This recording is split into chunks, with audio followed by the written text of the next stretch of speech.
Namaskar, welcome at English Study. I am Rekha Gupta. Today we will discuss on 20 questions of English literature with practice set 20. Please video को like और share करें and do not forget to subscribe the channel. Question number 1. How many books are contained in Paradise Lost? 12 books. तो Paradise Lost में total कितनी books हैं? 12. और last video में क्या बताया गया था, जो प्रीवियस वीडियो थी, कि उसमें Paradise Regained में कितने बुक्स हैं? 4. When was Paradise Lost published?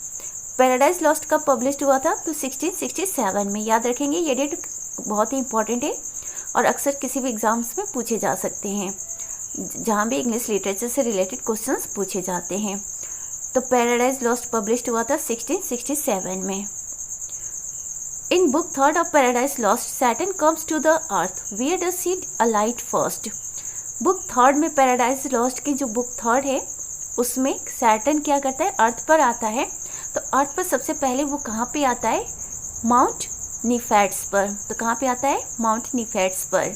और ये बात बुक थर्ड में कही गई है पैराडाइज लॉस्ट की, जिसमें टोटल बुक्स हैं 12. Who direct Saturn to the earth in Paradise Lost? किसने सैटर्न को पैराडाइज लॉस्ट में अर्थ के लिए डायरेक्ट किया था? तो that one is Uriel. Uriel ने सैटर्न को डायरेक्ट किया था. Name the angel who come down to carry out the decree of God after the fall. Question number 5 में ये पूछा गया है कि जब मैन का फॉल होता है पैराडाइज लॉस्ट में, और पैराडाइज लॉस्ट में क्या होता है कि मैन, उसमें दिखाया गया है कि ह्यूमन बीइंग कैसे पैराडाइज को खो देते हैं, गॉड के प्लेस को खो देते हैं. तो उस कंडीशन में ये बताया गया है कि वो कौन सा एंजल है जो गॉड की डिग्री को लेकर आता है. तो the name of that angel is Michael. Michael जो है वो गॉड का मैसेंजर है और वो क्या करता है? वो अपना गॉड का डिग्री लेकर आता है. Question number 6. What form does Saturn take when he comes to tempt Christ in Paradise Regain? Paradise Regain में सैटर्न क्या करता है? क्राइस्ट को टेम्प्ट करता है. और उन्हें टेम्प्ट करने के लिए सैटर्न कौन सा रूप लेता है? तो वो रूप लेता है an aged man in rural weeds. तो वो एक एजेड मैन का क्या करता है? रूप लेता है. तो यहाँ पे ये क्वेश्चन है, पैराडाइज रीगेन से रिलेटेड ये क्वेश्चन है कि सैटर्न किस फॉर्म में क्राइस्ट को टेम्प्ट करता है? एक एजेड मैन के रूप में. Now question number 7. A story begins thus. As I walk through the wilderness of this world I lighted on a certain place where was a den Bedford jail. Identify the book and the author. तो ये lines जो है किस author ने लिखे हैं और किस बुक में लिखे हैं? तो ये ऑथर जो है, ऑथर का नाम है जॉन बनियाइन और इनका फेमस वर्क है पिलग्रिम्स प्रोग्रेस. तो ये लाइन्स पिलग्रिम्स प्रोग्रेस से ऑकर्ड होता है, जिसके ऑथर हैं John Bunyan. Question number 8. A critic 10 says next to the Bible the most widely read in England is. तो वो बुक जो इंग्लैंड में बाइबल के बाद सबसे ज़्यादा पढ़ा जाने वाला बुक माना जाता है, और ये किसके अनुसार? एक क्रिटिक है 10 उनके अनुसार. तो वो बुक है जॉन बनियाइन का पिलग्रिम्स प्रोग्रेस. तो ऐसा कहा जाता है कि बाइबल तो पढ़ा ही जाता है, लेकिन बाइबल के बाद सेकंड पोजीशन आता है जॉन बनियाइन का पिलग्रिम्स प्रोग्रेस. तो याद रखेंगे कि जो दोनों क्वेश्चन से क्वेश्चन नंबर 7 एंड 8 दोनों ही पिलग्रिम्स प्रोग्रेस से पूछा गया है. और ऊपर वाले क्वेश्चन में, क्वेश्चन नंबर 7 में क्या दिया गया है कि पिलग्रिम्स प्रोग्रेस के लाइंस दिए हैं और पूछा गया है कि ये किस वर्क का है और कौन ऑथर है. तो याद रखेंगे, as I walk through the wilderness of this world I lighted on a certain place where was a den. और डेन किसके लिए यूज़ किया गया? बेडफोर्ड जेल के लिए. ये पिलग्रिम्स प्रोग्रेस से लिया गया है, जॉन बनियान का वर्क है. और यहीं पे क्वेश्चन दूसरा पूछा गया है, जो क्वेश्चन नंबर 8 में, कि बाइबल के बाद सबसे ज़्यादा पढ़ा जाने वाला वो बुक कौन सा है? तो that is Bunyan's Pilgrim's Progress. Now question number 9. The journey in Pilgrim's Progress is undertaken in 10 stages.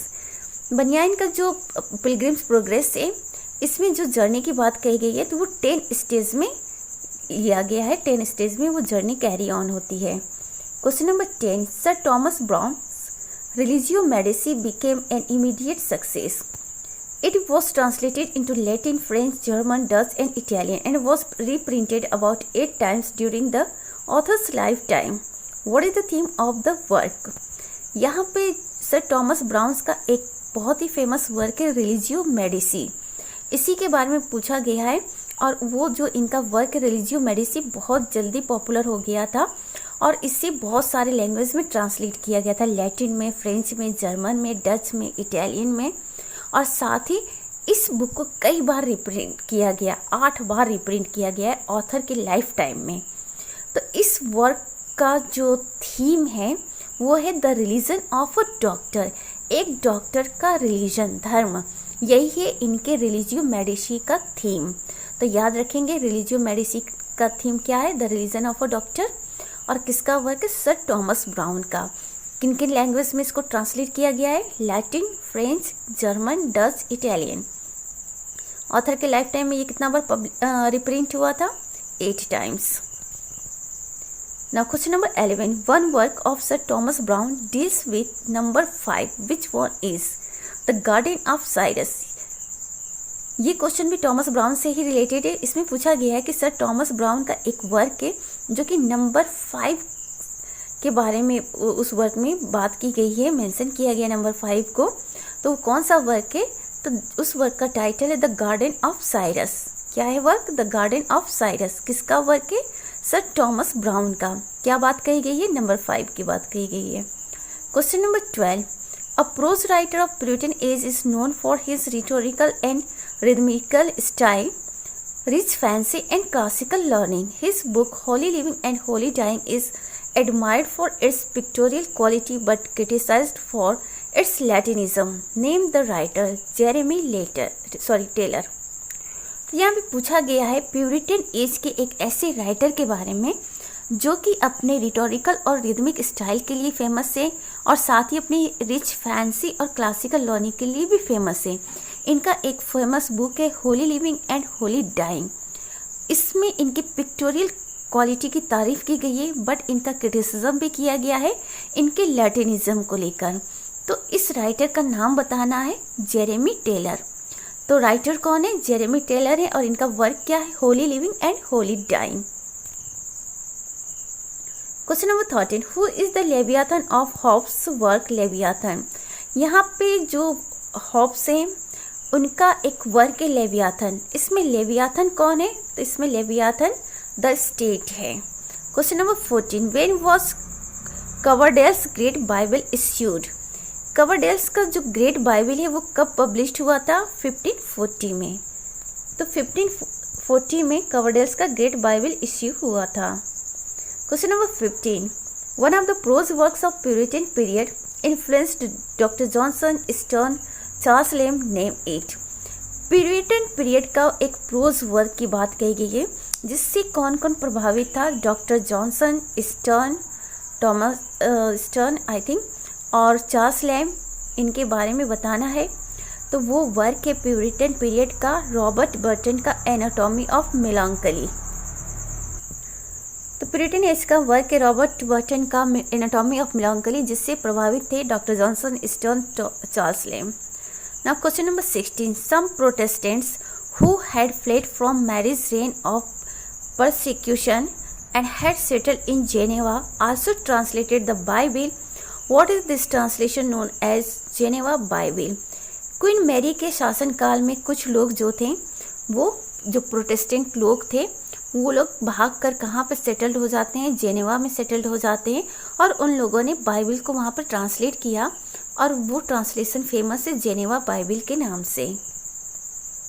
Now question number 17. Which critic refers to Milton's the grand style. Matthew Arnold. Matthew Arnold जो है Milton's के grand style से related हैं। Actually Milton के बारे में कहा जाता है कि इन्होंने पैराडाइज लॉस्ट ग्रैंड स्टाइल में लिखा है। Question number 18. राइट और रॉन्ग, गुड और बैड और concepts which according to Thomas Hobbes are determined by self interest. यहाँ पे एक कॉन्सेप्ट की बात कही गई है राइट और रॉन्ग, गुड और बैड की, और ये थॉमस हॉब्स के अनुसार इसका मतलब क्या है, तो इसका मतलब है determined by self interest. Now question number 19. Spot the book written in the form of a dialogue between Piscator, fisherman and Venator hunter. एक बुक के बारे में पूछा गया जिसमें दो लोगों के बीच में डायलॉग है, एक पिस्केटर और वेनेटर के रूप में। पिस्केटर कौन है? वो फिशरमैन है, और वेनेटर कौन है? हंटर। तो दैट बुक इज इजाक वॉल्टन का बुक है कंप्लीट एंगलर। तो कंप्लीट एंगलर जो इजाक वॉल्टन का बुक है, उसी में पिस्केटर और वेनेटर के बीच में डायलॉग की बात कही गई है। डायलॉग के फॉर्म में वो बुक है, और पिस्केटर फिशरमैन है बाय प्रोफेशन और वेनेटर हंटर है। Now question number 20. The first regular English journal was started in 1622 by Thomas Harker and Nicholas Byrne. तो यहाँ पे पहली इंग्लिश जर्नल की बात कही गई है जो शुरू होता है कब से? 1622 से। किसके द्वारा? टॉमस आर्कर और निकोलस बर्न के द्वारा। This is all about for today's video. Please video को लाइक और शेयर करें and do not forget to subscribe the channel. Thanks for watching.